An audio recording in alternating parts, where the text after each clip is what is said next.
নমস্কার বন্ধুরা, কেমন আছো সবাই? আশা করি ভালো আছো এবং সুস্থ আছো। এডির লাইফস্টাইলে নতুন একটি ব্লগে আবার সকলকেই স্বাগত জানাই। শীতকাল তো চলে এলো, এবার যে যার সিজনের মধ্যে ঘোরাঘুরির পালা নিজেদের পছন্দ মতো জায়গাগুলোতে। সকাল সকাল এদিকে চলে এলাম ওয়াশিং মেশিনে কটা বিছানার চাদর কেচে নিতে। এই মোটা মোটা জিনিসপত্র কাছাকাছি করতে ওয়াশিং মেশিন এখন খুবই জরুরি হয়ে পড়েছে।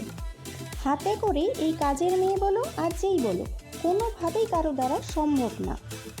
পুজোর আগেই তার জন্য গোদরেজের এই মেশিনটা নেওয়া হয়েছে।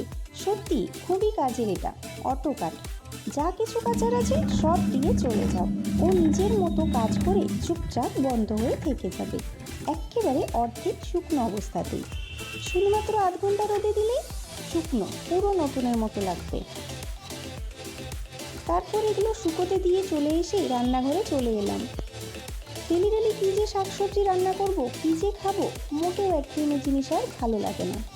আজকে তার জন্য ভাবলাম সব সেদ্ধ করে ফেলি। দিলাম আলু, মুসুরি আর ডিমটা সেদ্ধ হতে।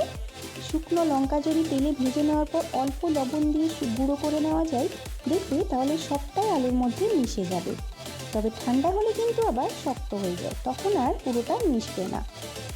ওদিকে মসুর সেদ্ধটা কাঁচা তেল, লঙ্কা, পেঁয়াজ কুচি, লবণ দিয়ে মেখে নিলাম।